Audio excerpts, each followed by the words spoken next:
Bonjour, nous sommes en 2011, je m'appelle Arnaud Dumouche et j'enseigne en Belgique la théologie catholique ou la religion catholique dans des lycées du secondaire. Je voudrais préciser que cette série de vidéos va essayer d'aborder le Concile Vatican II et de manifester sa sainteté. Cependant, il faut que je précise dans quelle ligne je me situe. Parce qu'on sait qu'actuellement, et depuis 50 ans, depuis la fin du Concile, c'est très important. Eh bien, je me situe résolument dans la lignée du pape Paul VI, Jean-Paul II et Benoît XVI. Ça veut dire que c'est du côté de l'interprétation authentique, celle qui est donnée par le magistère de l'Église, que je me situe. C'est très important à préciser en 2011 où je parle, sachant qu'on sort à peine d'une crise qui a considérablement secoué l'Église et principalement en Occident, en Europe. Si cette idée de vidéo m'est venue, c'est parce que récemment, le pape Benoît XVI a essayé de proposer au schisme de Monseigneur Lefebvre de réintégrer l'Église, mais en mettant tout de même une condition principale, à savoir qu'il devait adhérer sans aucune arrière-pensée à la totalité de la foi définie dans le Concile Vatican II. Et actuellement, sur un forum que je tiens sur Internet, j'ai assisté à toute une série de débats où l'argument principal de ceux qui sont proches de ce schisme de Monseigneur Lefebvre a consisté à montrer que le Concile Vatican II n'avait prononcé aucune vérité définitive en matière de foi, aucune vérité, ce qu'on appelle dogmatique. Et donc la première question que je vais poser, avant d'aborder toute une série de thèmes, c'est est-ce que le Concile Vatican II est un concile doctrinal ou est-ce qu'il est exclusivement un concile pastoral? Alors pour aborder ce thème, il faut d'abord se souvenir de ce qu'était le projet du pape Jean XXIII. Quand le pape Jean XXIII ouvre le concile, il le dit explicitement, il veut un concile pastoral, exclusivement pastoral. En fait, il veut rénover les formes, l'expression extérieure de l'Église pour l'adapter au monde de ce temps. Il ne veut pas parler de théologie. Lui, ce qui le frappe particulièrement, c'est que beaucoup de choses, beaucoup de rituels sont absolument poussiéreux et nécessitent une revitalisation, en s'appuyant d'ailleurs sur des recherches de grands historiens qui se sont succédés au cours du début du XXe siècle et de la fin du XIXe siècle. Il a comme projet de moderniser les moyens de communication, de revoir la manière dont s'exprime le chant de l'Église, c'est-à-dire la liturgie, rapport au monde tel qu'il est. Le pape Jean XXIII lance donc le concile et très vite il disparaît, emporté par la mort. Ce qui reste, et qui a été signé par son successeur, le pape Paul VI, c'est une série de documents qu'on peut facilement trouver sur Internet. Et cette série de documents comprend, curieusement, 2 constitutions dogmatiques entières. Ça veut donc dire que ce que Jean XXIII avait voulu, les pères du concile, visiblement, ne s'y sont pas tenus, sans doute poussés par l'Esprit Saint. En tout cas, ils ont voulu absolument, et ils se situent, ils le disent explicitement, à la suite du Concile Vatican I, et même du Concile de Trente, pour ce qui est de la constitution dogmatique sur l'écriture, ils ont voulu prolonger le travail de définition de la foi. Alors ça, c'est ce que je peux dire en 2011 de manière très simple et très pacifiée. Cependant, avant de voir si c'est vrai, eh bien, il faut essayer de regarder ce qui s'est passé concrètement dès les années 60, 70, 80, etc. Eh bien, ce qu'on constate, c'est qu'en Europe occidentale particulièrement, ça a été très net partout, une sorte de magistère de l'Église s'est emparé du Concile pour donner au peuple de Dieu sa signification authentique. Et ce magistère n'était pas celui du pape Paul VI, c'était celui d'un certain nombre d'évêques, de prêtres, de laïcs. Et le Concile a été raconté au peuple de la façon suivante. Par ces prélats, que le Concile, principalement, avait enfin établit l'Église catholique dans un rapport d'harmonie parfaite aux idées du monde tel qu'il était à l'époque, aux idées humanistes. Ça veut dire que le Concile avait exalté enfin la place de l'homme sur terre et s'était centralisé principalement sur la recherche du bonheur de l'homme sur terre. Évidemment, l'interprétation s'est située dans le contexte des idées qui couraient à l'époque, qui étaient les idées d'après 1968, mais aussi les idées quelquefois un peu marxistes. L'une des insistances principales du clergé, qu'on peut appeler progressiste à cette époque-là, c'était que la primauté devait être absolument donnée aux pauvres. Et c'est vrai qu'on pouvait citer dans les décrets du Concile Vatican II des phrases comme celle-là. Les pauvres étaient identifiés avec les prolétaires, ça veut dire les pauvres au point de vue matériel. Je me rappelle, dans les années 80, j'étais allé voir, parce que je pensais peut-être à la vocation, un prêtre qui faisait partie d'un ordre missionnaire. Et je lui expliquais que mon désir était peut-être d'annoncer l'évangile en Afrique. Et il m'avait dit, pas du tout, c'est plus ça qu'on fait. Pour pouvoir annoncer l'évangile, il faut d'abord s'occuper du niveau de vie. Et lorsque les gens pourront avoir un niveau de vie comme en Occident, avoir la télévision, des choses comme cela, alors on pourra annoncer l'évangile. Donc moi j'étais très jeune à l'époque, j'avais réfléchi, ça me paraissait bizarre, ça m'avait choqué, en tout cas je peux dire que je ne suis pas rentré dans cet ordre religieux-là. Mais en y réfléchissant bien des années après, plus de 30 ans après, je me dis que la parole de ce prêtre était tout à fait significative de ce qui s'était passé à l'époque un peu partout. Ça veut dire qu'on avait eu tendance, du moins la partie visible, parce qu'il ne faut pas croire, c'est toujours la partie médiatiquement visible qui s'est exprimée ici. La partie intériorisée ne se voyait pas du tout. Eh bien, elle avait finalement un combat qui ressemblait tout à fait à celui des partis sociaux-démocrates en Europe. Elle s'identifiait aux idées du temps. Alors, dans la lignée de cela, il faudrait regarder aussi la manière dont ce clergé, à cette époque-là, avait discerné les vocations. Je me rappelle d'un ami qui était rentré au séminaire de Vannes et qui avait été surpris à dire son chapelet. Cet ami est devenu moine par la suite, tout simplement parce qu'il avait été repoussé du séminaire, vu que sa vocation étant la prière, il n'entrait pas du tout dans le projet pastoral tel que le voulaient les églises dans le diocèse. Celui qui était ordonné à cette époque-là devait avoir des qualités principalement de contacts humains, ce qui se comprend très bien, mais aussi d'animateur social. La partie contemplative, la partie prédication du mystère spirituel chrétien, de la verticalité, n'était pas tenue en compte. Et les études étaient branchées absolument là-dessus. Ça veut dire que dans certains séminaires, en philosophie, on apprenait plutôt Marx, Freud, certains philosophes comme cela, plutôt que Saint-Augustin, les pères de l'Église. Évidemment, avec un tel critère pour choisir un prêtre, le célibat posait un véritable problème. Et donc, dans la lignée de tout cela, dans le discernement du célibat, comme il n'y avait plus de vocation contemplative qui donnait un sens à ce célibat, eh bien, on le testait principalement d'une autre manière, par une forme de résistance par rapport à la tentation. Et si on tombait dans la tentation, on passait un petit peu dessus en disant que de toute façon, c'est vrai que l'exigence de l'Église concernant le célibat était décalée par rapport à notre époque. Je comprends tout à fait ce raisonnement de certains évêques. Un animateur social, s'il passe son temps dans les paroisses à faire du bien au plan matériel, et s'il n'est pas porté par un souffle, par une sorte de vocation spirituelle intense, le célibat n'a aucun sens. Un petit peu le temps d'un souffle favorable de la jeunesse, ça veut dire le temps que la personne s'use dans les combats apostoliques.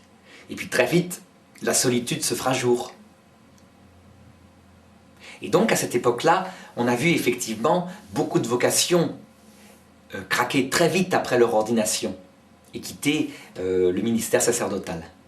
Alors il y a eu dans la lignée d'autres façons, d'autres points où le concile a été interprété. Par exemple, en ce qui concerne l'œcuménisme et le rapport aux autres religions. Le Concile Vatican II était lu de la manière suivante. Finalement, Dieu est venu pour tous les hommes, et donc il n'y a pas de raison qu'une religion vale plus qu'une autre, en tant que telle. Toutes les religions se valent, et chacun choisit le chemin qui lui plaît pour se diriger vers la vie éternelle. Alors il y a effectivement une part de vérité là-dedans.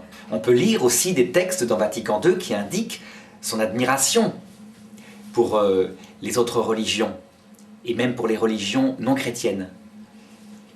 Cependant, le concile est plus subtil que ça, et on ne trouvera jamais dans le Concile Vatican II une identification totale entre l'évangile d'un côté et le message des autres religions. Le concile procède plutôt par admiration de ce qui est semence de l'Esprit Saint, c'est-à-dire préparation à la venue du Christ dans les autres religions. Donc on le voit, ce sont des tout petits décalages, quelquefois insensibles, des insistances sur tel et tel point, qui fait qu'à la fin, on en sortait avec une vision tout à fait humaniste, telle que ne l'aurait pas renié la génération de mai 68, du christianisme. Alors toujours dans cette ligne de l'interprétation du Concile, je voudrais aborder la question fameuse de l'infaillibilité pontificale, telle qu'elle est définie dans Lumen Gentium. Alors là, moi j'entendais tous les prêtres théologiens de l'époque qui me disaient, lorsque je voulais comprendre les choses, qui me disaient « le Concile, fort heureusement, a modéré ce qui était exagéré et qui était purement politique, lié à l'ultramontanisme, ce qu'avait dit Vatican I. Le Concile a modéré le domaine de l'infaillibilité pontificale, si bien qu'elle s'est exercée sans doute uniquement 2 fois dans l'histoire de l'Église, à propos de l'Assomption et de l'Immaculée Conception, dogme qui d'ailleurs pose problème par rapport à la communion avec les protestants. Plus tard, quand j'ai été assez grand pour lire moi-même les textes du Concile Vatican II, je me suis aperçu avec surprise, et c'est là qu'est venu mon premier doute, que le Concile Vatican II faisait exactement l'inverse, puisqu'il élargissait le domaine de l'infaillibilité pontificale au magistère ordinaire de l'Église. Ça veut dire au rappel de la foi déjà définie ou alors explicitement présente dans l'Écriture, telle que le fait les papes dans les encycliques. Par exemple, une encyclique sur l'Esprit Saint, faite par Jean-Paul II, où il rappelle des vérités de foi qui sont enseignées depuis le début de l'Église, est marquée du magistère infaillible ordinaire. Et le Concile définissait aussi un magistère solennel, ça veut dire une façon de définir la foi avec un ton beaucoup plus insistant, beaucoup plus profond. Et ce magistère solennel avait été utilisé au cours de l'histoire de l'Église des milliers de fois, comme en témoigne le Denzinger, qui est le livre des dogmes de la foi chrétienne. Alors je pourrais passer en revue tous les points du Concile Vatican II. Mais je ne vais pas le faire ici. Je vais simplement aborder un dernier point qui est, je dirais, un petit peu le drapeau ultime, la cerise sur le gâteau de cette interprétation progressiste. C'est la manière dont fut appliquée la réforme liturgique du Concile Vatican II. Donc la réforme liturgique, on la connaît, il s'agit d'être plus proche du peuple, on essaie de sortir du latin, de parler les langues vernaculaires, c'est-à-dire les langues des peuples. La liturgie est changée, on se tourne vers le peuple, l'autel est entre le peuple et le prêtre. Tel que présenté comme ça, je ne devrais pas parler plus, j'en parlerai dans d'autres vidéos. Ce qui s'est passé par contre, dans l'application de cette réforme liturgique par le clergé progressiste, c'est que finalement on a vu comme une dichotomie presque politique se réaliser. À savoir que la réforme telle qu'elle était appliquée a été imposée en France, en Suisse, en Belgique, de manière obligatoire, définitive. Et les prêtres qui refusaient de s'y plier, qui voulaient garder une autre forme de liturgie, étaient tout simplement bannis, mis de côté et rayés des cadres apostoliques de l'Église. Et très vite, c'est allé plus loin. Ça veut dire que pour essayer d'attirer les gens à l'église, on modifiait parfois les prières liturgiques. On mettait des chants qui n'avaient plus du tout de valeur sacrée, mais des chants qui parfois étaient des chants, comment dirais-je, d'union populaire du peuple de Dieu. La communion dans la main, qui est une chose très bonne, qui est déjà décrite par les pères de l'Église. Et on voit bien que le Seigneur n'a aucun rejet à ce qu'on reçoive son corps dans sa main, puisque lui-même a été pris dans les mains et dans les bras de pécheurs qui l'entouraient. Mais la communion dans la main, curieusement, a été imposée. Ça veut dire que la personne qui voulait communier dans la bouche, très souvent, se voyait un petit peu mise de côté aussi, comme si elle était considérée comme en décalage par rapport à l'unité de l'Église actuelle. Donc on a créé, on peut dire, à cette époque-là, et c'est parti, je crois, en premier lieu quand même, du clergé, progressiste, j'appellerais ça, on a créé une sorte d'opposition presque politique entre deux manières de voir la liturgie. Certains fidèles en souffraient, mais ils ne disaient rien, ils ne pouvaient pas trop dire de choses là-dessus. Le pape Benoît XVI, récemment, dans une étude, et avant même d'être pape, quand il était le cardinal Ratzinger, a analysé lui-même ces pratiques pastorales, cette histoire telle qu'elle s'est produite. Et il a reconnu son caractère violent et peu adapté à la sensibilité, en particulier des personnes âgées, qui faisaient, comme toujours, la masse des pratiquants. En fait, et pour dédouaner un petit peu le clergé qui a fait cela, on peut dire que ça se situait aussi dans une révolution qui ne touchait pas seulement ce domaine-là, mais qui touchait tous les domaines de la société occidentale. Il y avait un grand mouvement de rejet des anciennes valeurs suite à une réaction aux deux guerres mondiales. La révolution de mai 68 est importante à citer. On peut dire qu'elle prend automatiquement, presque, comme dans une crise d'adolescence, les valeurs inverses de celles qui étaient mises en avant dans la société au moment de la guerre 14. Il suffit de regarder les valeurs de cette époque-là, par exemple l'amour de la patrie, presque qui est exalté comme une idéologie d'ailleurs à cette époque-là. Après mai 68, toute personne qui dit aimer sa patrie est parfois considérée comme presque fasciste. À l'époque de la guerre 14, on parle du sacrifice. En mai 68, on parlera plutôt du plaisir exalté. Et on dira qu'il faudrait continuer comme ça, pour toutes les valeurs.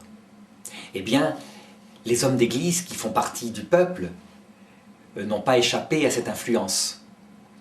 Et souvent, dans la compréhension de la réforme progressiste telle qu'elle a été appliquée en France, on peut y voir la même réaction un peu adolescente. Il suffirait de regarder l'Église telle qu'elle se comportait vers 1880-1900, prendre ces valeurs, qui sont la royauté politique, la domination des gouvernements, l'exaltation d'une morale du devoir. Et en mai 68, ou avec la réforme de Vatican II telle qu'elle a été appliquée, il suffit de prendre les valeurs inverses. Alors, ce n'est pas l'exaltation, dans cette interprétation progressiste, d'une royauté mystique du Christ, ça on n'en parle pas. Mais c'est plutôt se placer dans le monde ouvrier, être un avec les pauvres, ne surtout pas paraître être avec les riches. Au lieu d'une morale du devoir, c'est une morale de la spontanéité, du plaisir. Tous les comportements, par amour, par tolérance, vont être acceptés. On confond souvent la personne et son comportement, qui permettra ultimement à certains évêques d'aller jusqu'à se dire si on ne pourrait pas célébrer des mariages homosexuels dans l'Église catholique. Donc on voit, si on analyse avec un peu de recul, on voit que là-dedans, il y a beaucoup de choses qui sont liées au traumatisme des graves erreurs du XXe siècle, qui s'est donné successivement à plusieurs idéologies, le nationalisme en particulier, mais aussi le culte de l'argent au XIXe siècle, avec le capitalisme pur, etc. Bref, l'Europe était traumatisée. Et c'est pour ça qu'on peut avoir un regard miséricordieux sur ces grands mouvements sociologiques connu par la société et connu aussi dans l'Église catholique de cette époque-là. Alors évidemment, devant de tels excès, il faut parler maintenant de la réaction intégriste. Intégriste, le mot était employé à l'époque, je l'emploie volontairement pour qu'on se souvienne du vocabulaire. Intégriste veut dire qui veut garder intègre la totalité de la foi catholique. Le champion de cette révolte a donc été un archevêque, ancien archevêque de Dakar, présent au Concile Vatican II, Monseigneur Lefebvre. Il avait signé les documents de Vatican II. Et quand il regarde les effets du Concile Vatican II, les églises qui se vident, etc., il finit par rompre. Au départ, il fait juste une rupture doctrinale, que je vais expliquer un petit peu après. Et puis, à un moment donné, il prononce un véritable schisme en ordonnant lui-même, avant sa mort, une série d'évêques dans la fraternité des cônes. Ce qui lui vaut, par le pape Jean-Paul II, une excommunication qu'on appelle late sententie, ça veut dire ipso facto. Pas besoin d'être prononcé. C'est un des critères que donne le droit canonique quand un évêque ordonne un autre évêque sans l'autorisation du pasteur suprême, qu'est le pape.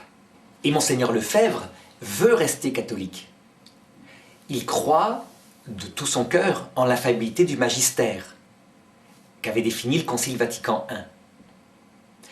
Donc, pour pouvoir rester catholique, puisqu'il met en cause certains points théologiques développés par Vatican II, il va faire mettre au travail toute une série de théologiens des cônes qui vont, et les théologiens vont travailler énormément le droit canon. Et ils vont finir par conclure que d'après la volonté même du pape Jean XXIII, et ils vont réussir à trouver même des documents chez Paul VI, peut-être même chez Jean-Paul II, ils vont arriver à montrer que le Concile Vatican II ne contient aucune définition dogmatique définitive, aucun dogme de la foi auquel il faille adhérer.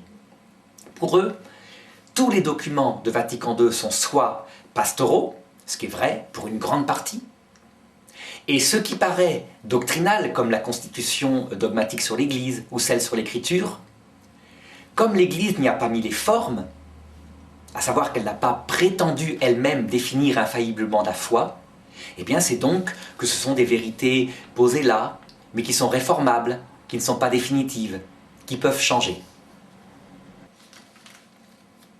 Et pour l'appuyer, pour le manifester, ces théologiens vont insister sur des textes datant des papes du XIXe siècle et qui rentrent en apparence absolument en contradiction avec ce que le clergé conciliaire, il appelle comme ça, appelle des vérités définitives. Parce que le clergé conciliaire, lui, celui que j'appelais le clergé progressiste tout à l'heure, il y a certains points qui lui plaisent beaucoup. Et pour le coup, qu'il va proclamer dogmatique et définitive. En particulier, je pense à la question de la liberté religieuse, ce qui est normal, puisque ce clergé adhère aux idées de la tolérance, de l'humanisme, tel que mai 68 les a mis en valeur. Eh bien, à l'inverse, Monseigneur Lefebvre va se mettre à lutter contre cette question de la liberté religieuse en manifestant des textes du XIXe siècle où des papes, successivement, un par un, vont manifester que la liberté religieuse est le terme exact qu'ils utilisent à cette époque-là, délire. Le terme délire est employé explicitement par le pape Grégoire. Alors évidemment, si pour les théologiens des cônes, il y a dans Vatican II des définitions qui s'opposent formellement à des vérités proclamées au XIXe siècle de manière solennelle, et c'est vrai, les papes utilisent véritablement leur autorité apostolique, alors Vatican II ne peut pas être dogmatique. C'est donc que ce sont des avis de bon cœur, pris par les bons pères, des avis pastoraux, comme d'ailleurs le voulait Jean XXIII, à savoir qu'ils ont un regard positif. Et donc, pour eux, finalement, ce Concile Vatican II est un moment, je dirais, de bonne volonté, autour d'une tasse de thé, mais qui ne devrait pas durer. Et quand l'Église sera rétablie dans ce qu'elle est vraiment, dans ce qu'on a toujours cru, alors ce moment douloureux passera. Alors parmi la réaction, je voudrais citer une autre réaction qui est très minoritaire, mais qui, à mon avis, ne sera jamais rattrapé par les papes. Alors que le schisme des cônes, depuis quelque temps, grâce au pape Benoît XVI, est très divisé. Et en relisant les textes de Vatican II, ils en ont une nouvelle compréhension qui fait que beaucoup d'entre eux réintègrent l'Église. Seulement, il faut être honnête, la réintégration dans l'Église ne se fait pas sans douleur. Et beaucoup de prêtres qui sont sortis des cônes ont vraiment du mal à avaler la pilule de Vatican II. Cette deuxième réaction, on les appelle les sédévacantistes. Ce sont des gens qui prétendent que depuis le pape Pie XII, il n'y a plus de pape sur le trône de Saint-Pierre. Alors ils ont plusieurs manières de le justifier. Ça serait très difficile de le justifier au point de vue canonique, en disant qu'il y a eu une erreur dans l'élection du pape Jean XXIII. Non, ils le justifient principalement, en général, par l'appel à des apparitions, comme Fatima. C'est vrai que la Vierge Fatima avait demandé au pape de consacrer explicitement la Russie à son cœur immaculé et elle se convertirait. Et donc certains sédévacantistes disent, puisque le pape Pie XII n'a pas obéi, Jean XXIII encore moins, alors eh bien, le trône de Pierre a été n'est plus occupé.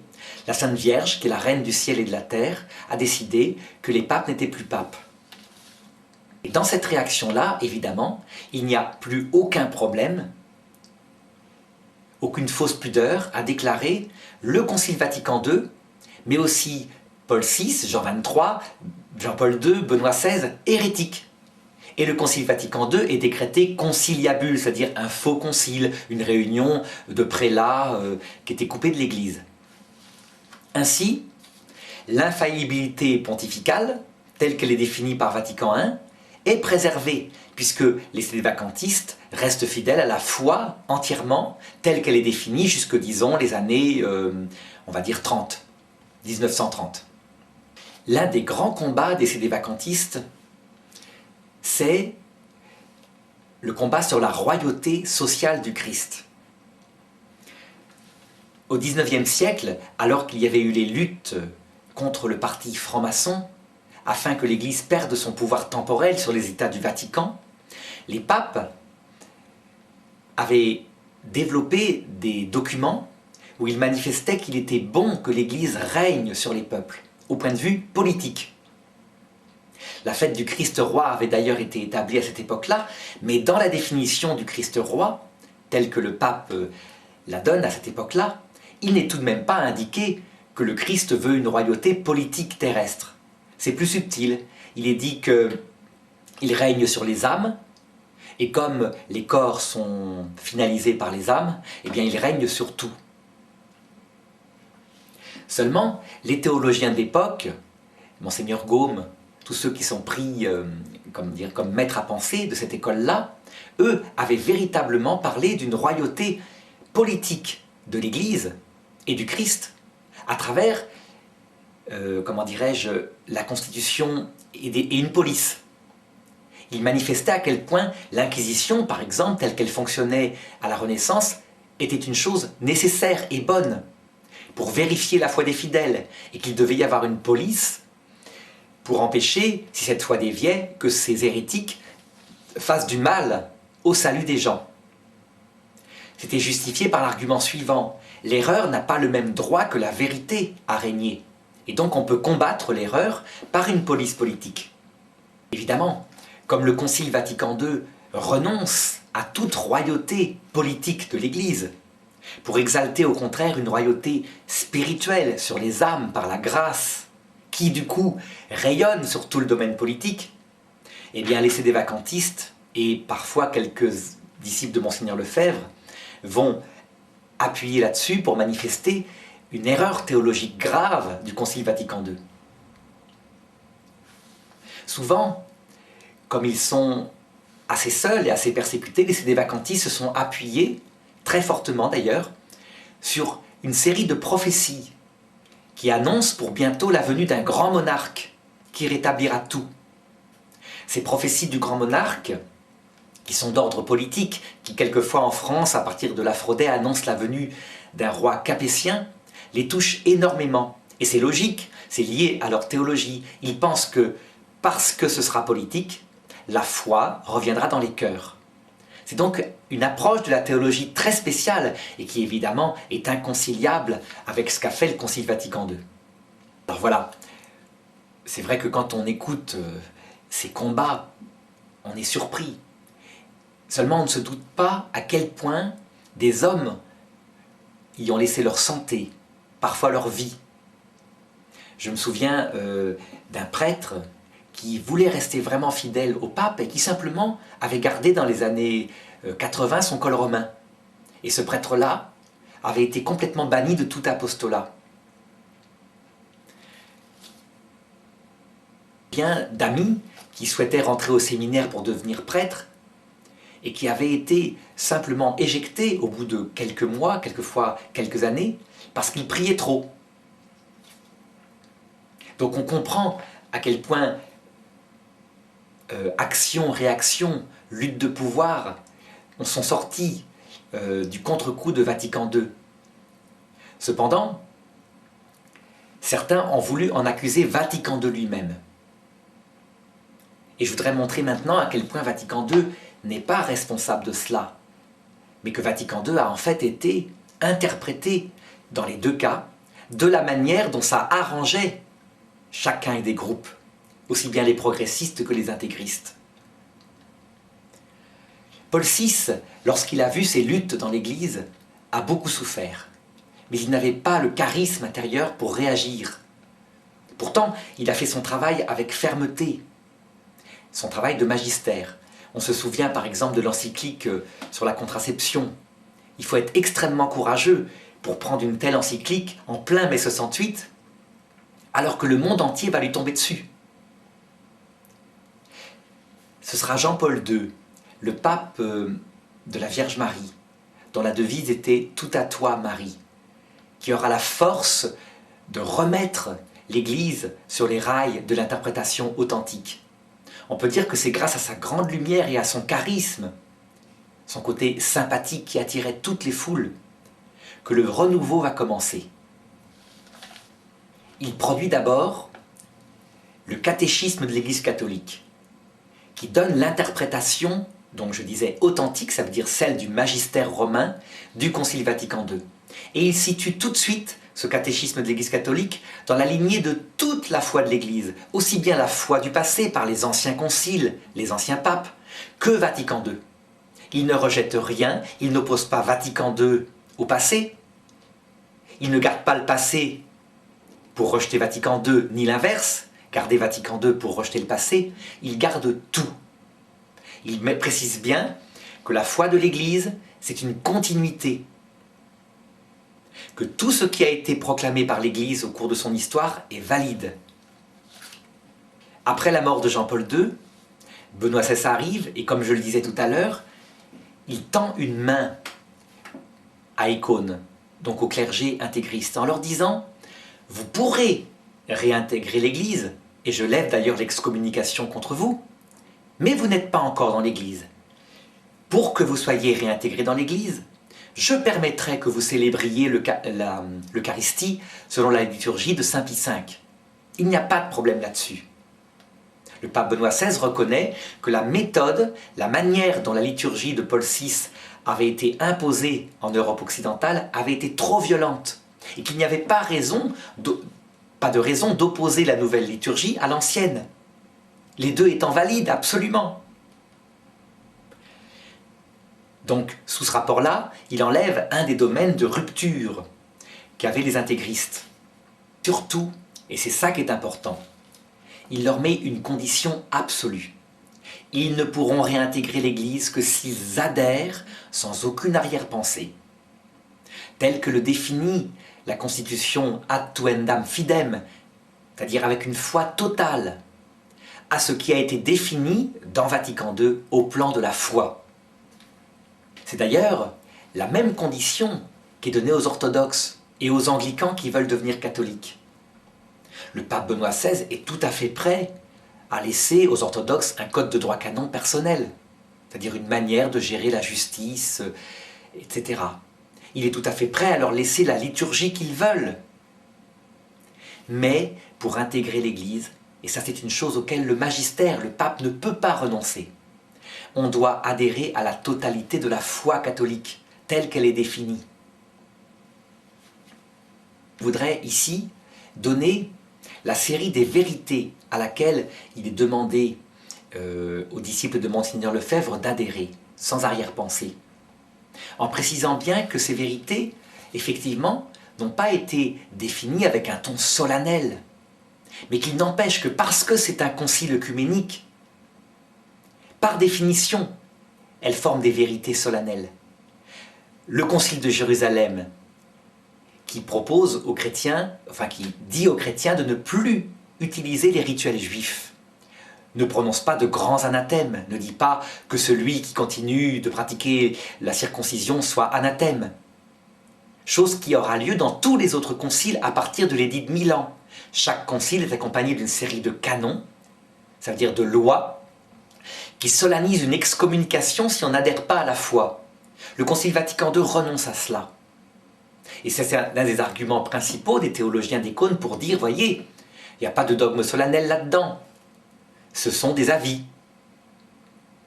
Eh bien, c'est une erreur. À partir du moment où c'est un concile œcuménique et où il prétend, comme il le dit explicitement, dans la ligne des autres conciles qui ont défini la foi, définir ce qu'on doit croire, eh bien, il s'agit de vérités qui ont une certaine solennité.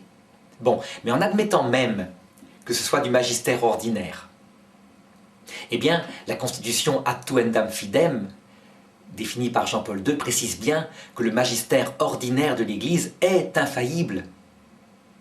Et donc, il est nécessaire d'y adhérer si on veut redevenir catholique. Alors, je vais d'abord donner la série principale, parce qu'il y en a certainement que j'ai oublié, vu la richesse du Concile Vatican II, des points nouveaux qui apparaissent en théologie dans Vatican II, en continuité avec toute la tradition, mais effectivement parfois en rupture avec la scolastique, c'est-à-dire avec la théologie de saint Thomas d'Aquin et de saint Augustin. Mais il faut rappeler, c'est important, que saint Thomas d'Aquin et saint Augustin sont les plus grands docteurs de l'Église catholique, et leur méthode est tout à fait valable, leur méthode consistant à unir la raison et la foi pour qu'elles marchent ensemble dans la recherche de la vérité comme deux affectionnés. Et ça ne veut pas dire que saint Thomas d'Aquin, dans ses conclusions, est infaillible. Il s'est trompé sur de nombreux points théologiques.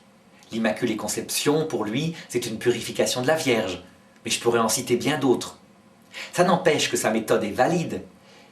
Et le grand problème qu'ont le parti, comment dirais-je, d'Icône, c'est que très souvent, ils ne font pas le travail de vérifier ce qui est dans le magistère de l'Église, et qui là est infaillible, et ce qui est en fait la théologie scolastique classique qu'ils ont reçue, et qui n'est pas toujours infaillible. Alors voici le premier point. L'homme est par nature un être libre, créé par Dieu, en vue d'agir par sa conscience et sa liberté. Ça, le Concile Vatican II le définit. Et comme je le disais tout à l'heure, mais je le traiterai dans une autre vidéo, les traditionalistes ont tendance à l'opposer à des textes du XIXe siècle, où il est dit par les papes que la liberté religieuse est un délire. Mais seulement attention, lorsque les papes disent ça, à cette époque-là, ils se placent en hommes politiques. Ils ont géré depuis plusieurs siècles, depuis l'édit de Milan, l'Église comme un troupeau avec l'aide du pouvoir politique. Et donc ils savent très bien, comme pasteurs, que si on ouvre les barrières de la loi qui maintient les consciences dans la vérité catholique, on perdra énormément de catholiques et donc beaucoup de gens se perdront.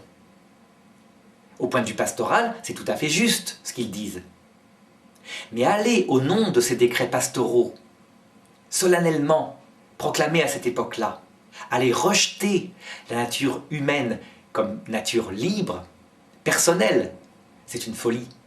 Et donc il est évident que là, il y a un travail de conscience à faire du côté d'Icône pour reconnaître qu'effectivement l'homme est une personne, qu'il a été créé comme cela. Et après, l'aspect politique, eh bien on peut en discuter, s'il convient à tel pays, à tel autre, à telle époque et à telle autre. En tout cas, ce qui est clair, c'est que, vu la culture qui se développe dans le monde et la liberté de penser, jamais plus l'Église ne réinstituera cette chose que le pape Jean-Paul II a reconnue comme une erreur, à savoir des tribunaux pouvant mettre à mort à cause d'une erreur de la pensée. Si elle le refait un jour, ça voudrait dire que de nouveau, elle ait dominé le monde par sa puissance et qu'elle est sortie de son statut d'humilité qui prêche la vérité à temps et à contre-temps, mais qui ne l'impose pas violemment. Une deuxième vérité théologique définie par Vatican II, elle concerne le sacrement de l'ordre. Donc c'est dans Lumen Gentium. Saint Thomas d'Aquin disait dans sa théologie que l'ordre est finalisé par la célébration de l'Eucharistie. Et donc pour lui, il n'y a que 3 ordres majeurs, les sous-diacres, les diacres et les prêtres. C'est évident que l'évêché pour lui n'est pas un ordre majeur, puisque en ce qui concerne la célébration de l'Eucharistie, le culte rendu à Dieu, il n'apporte rien de plus. L'évêque est d'abord un prêtre.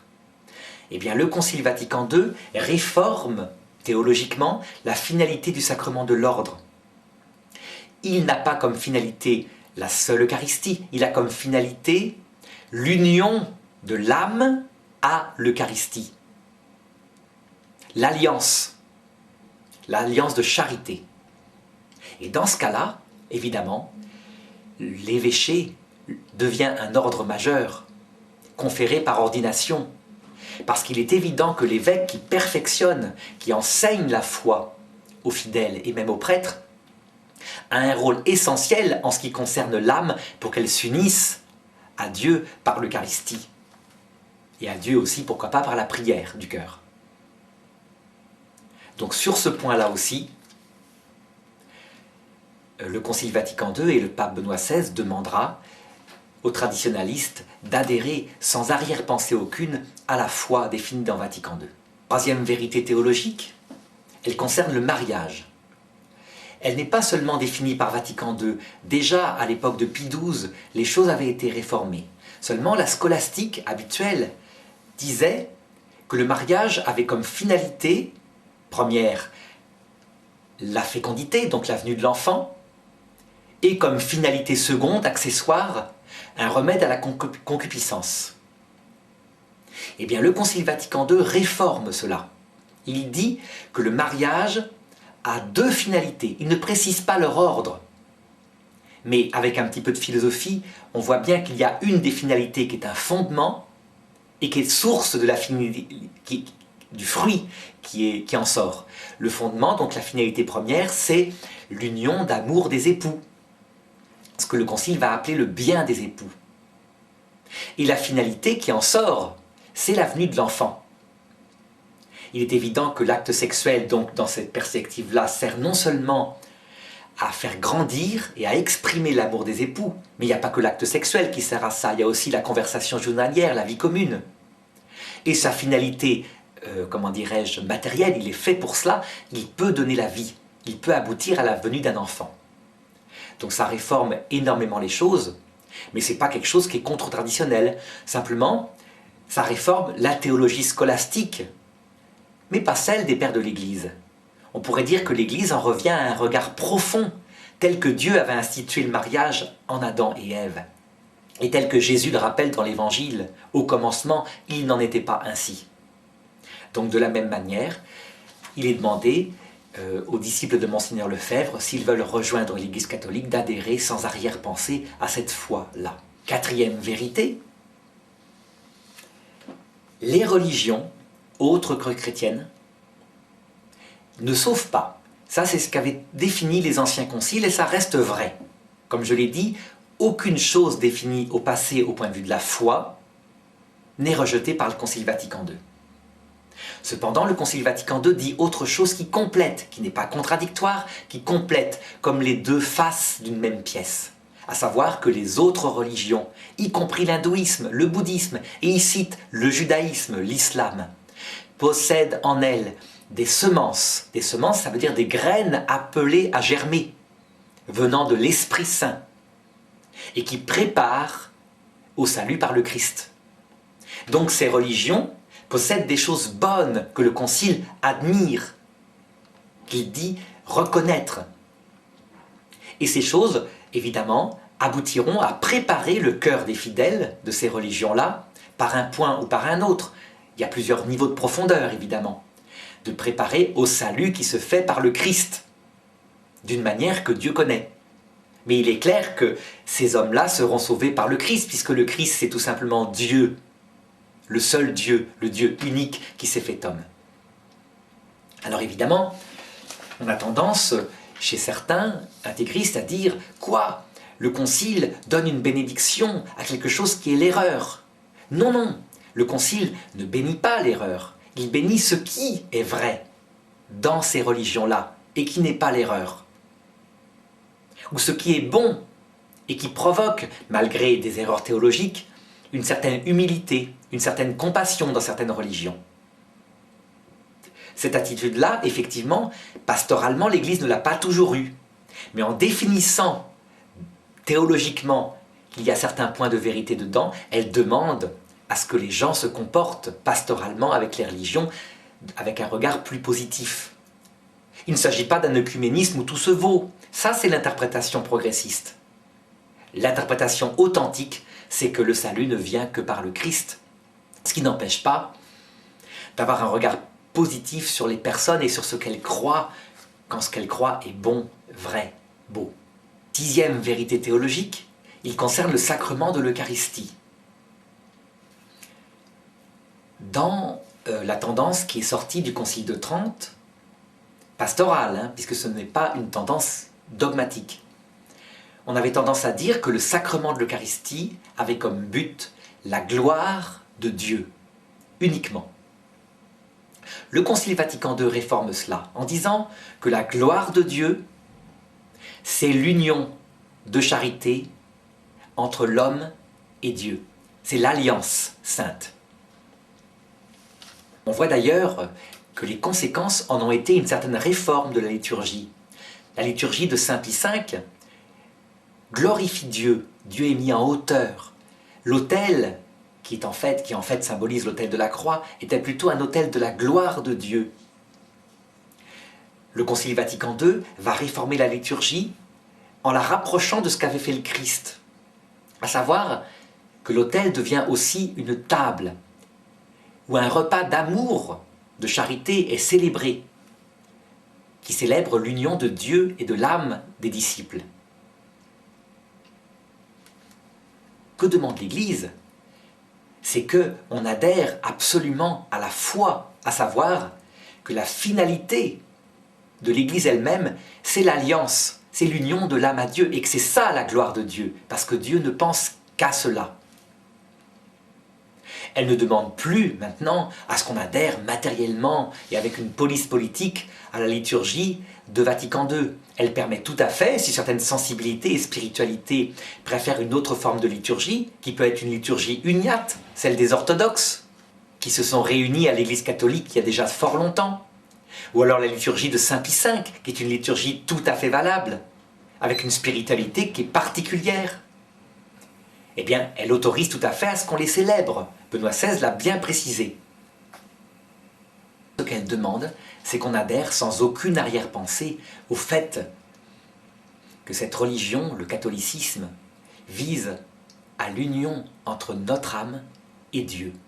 Non seulement sur terre par la grâce et à travers les sacrements, mais au ciel, lors du retour du Christ, puis dans la vision béatifique. 6e vérité, proclamée par le Concile Vatican II, l'infaillibilité pontificale s'exerce de manière extraordinaire, solennelle et ordinaire. Alors la manière extraordinaire, je dirais qu'elle n'est pas définie comme telle dans Vatican II. C'est plutôt Vatican I qui en parle. Cela veut dire que l'Église peut définir, à travers le magistère de ses papes ou des conciles œcuméniques unis au pape, des vérités de foi qui ne sont pas dans l'Écriture, mais qui sont dans la seule tradition. Et il y a eu effectivement uniquement 2 exemples de vérités qui ont été définies ainsi, c'est l'Assomption de Marie et l'Immaculée Conception de Marie, dont l'Écriture sainte ne parle pas du tout, mais qui sont rapportées très tôt dans l'histoire de l'Église par la tradition des pères. Deuxième niveau du magistère, c'est le magistère solennel. Le magistère solennel, c'est quand l'Église, avec un ton particulièrement fort, définit une vérité. Je pense par exemple à la constitution Benedictus Deus du pape Benoît XII qui dit au début « Nous définissons que afin qu'on y croie jusqu'à perpétuité » et il définit des choses concernant la vie éternelle. Ça, c'est une vérité dogmatique solennelle. Est-ce que les dogmes proclamés dans les conciles œcuméniques sont des vérités solennelles par définition? Moi, j'aurais tendance à le penser. Un concile œcuménique, ce n'est pas une petite chose. Quand les évêques du monde entier viennent autour de Pierre et proclament la foi, j'aurais tendance à dire que par définition, le ton est solennel. Mais enfin, on peut en discuter, peu importe. Troisième niveau d'infaillibilité, c'est ce qu'on appelle le magistère ordinaire. Il concerne toujours, comme dans les deux autres cas, des vérités universelles de la foi ou des comportements moraux universels qui sont demandés pour obtenir le salut.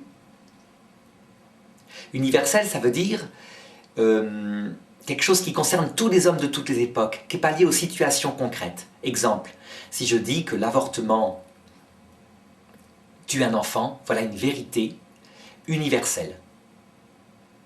Maintenant, dans tel cas particulier, si une femme fait une grossesse extra-utérine et que je provoque un avortement pour sauver la femme, puisque de toute façon les deux vont mourir si je laisse la grossesse extra-utérine se développer, il est évident que dans ce cas-là, je ne fais pas une faute. Ça, c'est une vérité particulière qui dépend des circonstances, qui implique un jugement de bon sens.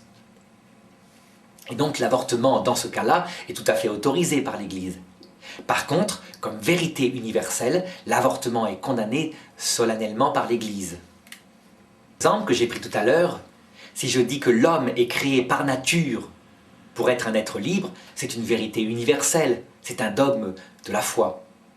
Et si je dis que dans telle circonstance, la liberté de conscience, je dois la restreindre parce que ça évite des attentats, mettons, parce qu'il y a des tueurs qui veulent pouvoir enseigner, je ne sais pas, le nazisme, eh bien ça, c'est une vérité particulière qui, dans telle circonstance, peut se justifier et qui ne pose pas de problème par rapport à comment dirais-je, la vérité universelle dont je parlais plus haut. J'ajouterais que dans sa constitution sur l'Église, le Concile Vatican II définit bien d'autres vérités concernant le rôle des évêques, la fonction des laïcs, etc. J'ajouterais aussi que dans sa constitution dogmatique sur l'Écriture sainte, l'Église définit des tas de choses que je ne voudrais pas citer ici, sur le caractère inspiré de l'Écriture, qui n'empêche pas qu'il y a un auteur humain qui a écrit avec ses mots propres. Ce sont des choses très importantes, mais je ne les développerai pas ici. Par contre, je voudrais développer un dernier point essentiel qui pose un gros problème pour le retour à l'Église dans la pleine communion. Je pense que pour le coup, si on doit discuter si Vatican II contient ou non des dogmes solennels, là, il y a sans doute un dogme, une vérité dogmatique solennelle. Je veux dire que le ton est particulier et qu'effectivement le domaine est important parce qu'il va réformer profondément toute la théologie traditionnelle, au point que l'Église y réfléchit encore et que ce n'est pas encore fait. Il s'agit de Gaudium et Spes 22.5. Le texte, parce qu'il mérite d'être lu, j'ai mon ordinateur à côté. Puisque le Christ est mort pour tous, et que la vocation dernière de l'homme est réellement unique, à savoir divine, nous devons tenir que l'Esprit Saint offre à tous, d'une façon que Dieu connaît, la possibilité d'être associé au mystère pascal. Donc résumé en une phrase, ce dogme, qui pourtant se situe dans une constitution pastorale, Gaudium et Spes, dit que Dieu, d'une façon qu'il connaît, proposera à tous le salut. Et ce dogme ne s'oppose en rien aux anciens dogmes de l'Église qui disaient que ça ne veut pas dire que tous accepteront le salut et que l'enfer n'existe pas. Ce dogme ne dit pas que nous irons tous au paradis. Il dit simplement que tous, sans exception, se verront proposer le salut d'une façon que Dieu connaît. Pourquoi ce dogme réforme toute la théologie catholique? Parce que la scolastique, et en particulier saint Thomas d'Aquin, ne l'a pas utilisé. Je veux dire par là, et c'est très simple à comprendre, que quand saint Thomas d'Aquin dit que les enfants qui sont morts sans baptême sont dans des limbes éternelles, ça veut dire une séparation de Dieu, une sorte de peine de damnation, sans souffrance, parce qu'ils ne sont pas coupables de quoi que ce soit, ils ont juste le péché originel, mais que c'est éternel, eh bien saint Thomas d'Aquin dit que le salut ne sera pas proposé à un certain nombre d'hommes, dont en particulier, par exemple, les enfants avortés. Eh bien, si on suit la lettre de Gaudium et Spes 22.5, on peut dire que cette vérité scolastique, qu'on a cru longtemps dogmatique, alors que si on regarde bien le dogme, on s'aperçoit que l'Église a affirmé l'existence des limbes, mais qu'elle n'a jamais défini par son dogme, tout simplement parce qu'il est porté par l'Esprit Saint. Elle n'a jamais défini l'éternité des limbes. Ça, c'est saint Augustin, et c'est saint Thomas d'Aquin, comme je le disais.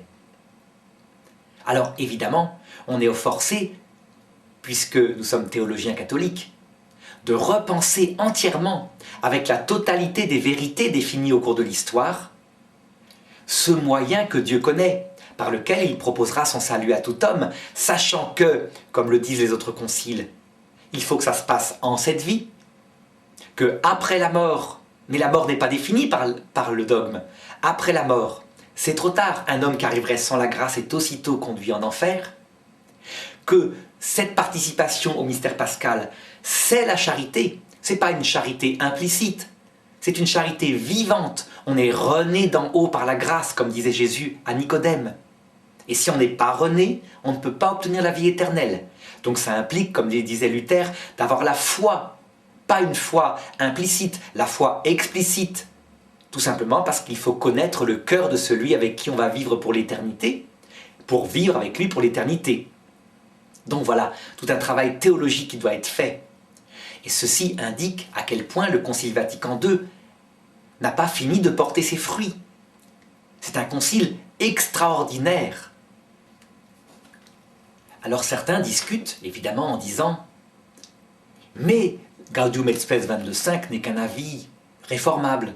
L'Église ne précise pas que c'est définitif. » Eh bien, je voudrais apporter un démenti, en montrant comment, dans le catéchisme de l'Église catholique, cette phrase est rapportée dans un magistère ordinaire cette fois, c'est-à-dire que la citation est mise, c'est Vatican II qui l'a dit, et elle est rapportée comme une vérité définitive de l'Église catholique. Je voudrais montrer comment le pape Jean-Paul II, dans ses encycliques, en parle aussi. Et comment finalement, c'est explicitement dans l'Écriture que Dieu proposera son salut à tout homme. Alors dans les vidéos qui suivront, j'essaierai d'aborder ces points un par un. Ça veut dire de développer chaque point que j'ai cité, qui ne sont pas exhaustifs, il y en a bien d'autres, la richesse de ce concile est immense, mais chacun de ces points que j'ai particulièrement étudié et travaillé, afin d'en montrer les implications. Que cette vidéo aura apporté à certains une petite vision de ces 45 ans de combat spirituel épique qu'il y a eu dans l'Église. Et j'espère surtout qu'elle calmera un peu les vagues qui datent encore de cette époque. Il faut se rassurer un peu en se disant que chaque concile, sans exception, a vu une partie des membres de l'Église, principalement des théologiens, quitter l'Église en opposant ce qui était nouveau à ce qui était ancien. J'espère que cette fois encore, un certain nombre d'entre eux ne resteront pas dans cette erreur-là et considéreront ce que dit le pape Benoît XVI, à savoir qu'il faut garder la vérité tout entière, l'ancien et le nouveau. Le nouveau ne vient jamais en contradiction de l'ancien, simplement il en donne une lumière, et c'est de cette lumière totale, avec l'ancien, que sort la vérité tout entière. À la fin du monde, on peut dire que l'Esprit Saint, peut-être par d'autres conciles à venir, aura conduit l'Église catholique, dans son magistère, à la définition de la vérité tout entière. De telle manière que quand le magistère ne jouera plus son rôle au temps du dernier Antéchrist, puisque c'est annoncé dans les prophéties, eh bien les fidèles qui resteront à cette époque-là, et de manière explicite, tout ce que Jésus avait raconté à son époque et qui avait été gardé, caché, soit dans la tradition, soit dans l'écriture sainte. En tout cas, ce qui est clair, c'est qu'il ne faut jamais, jamais faire l'erreur de quitter le magistère de l'Église. C'est d'ailleurs un rêve profond qu'avait donné Saint Jean Bosco au pape Pie IX, à l'époque où il s'énervait par une série de documents pastoraux contre le changement de la société qui se faisait. Il lui avait dit « Très Saint-Père, cela vient de Dieu ». Et puis il avait raconté un songe qu'il avait fait, où une épreuve terrible viendrait dans l'Église. Et l'Église était représentée dans son songe par un bateau secoué par la tempête, qui allait couler. Et puis il vit le bateau se mettre dans une sorte de coin particulier, entouré de 3 colonnes blanches. Et ces 3 colonnes blanches, c'était l'Eucharistie, c'était la Vierge Marie, et c'était la fidélité à ce qui est important dans le rôle du pape, à savoir son infaillibilité doctrinale. Quand l'Église se plaça au centre de ces 3 réalités, alors le calme se fit, il n'y eut plus de tempête autour d'elle.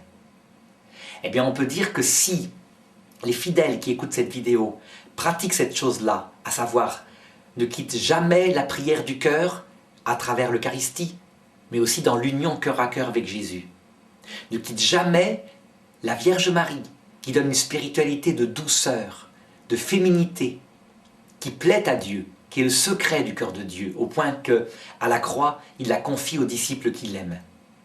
Et que si, par rapport à la foi, il reste fidèle, quoi qu'il arrive au niveau des diocèses, au magistère de Pierre, et il faut bien définir ce que c'est que le magistère, mais je le ferai dans d'autres vidéos, eh bien à ce moment-là, on peut dire qu'on trouve la paix, et sa foi ne risque plus grand-chose.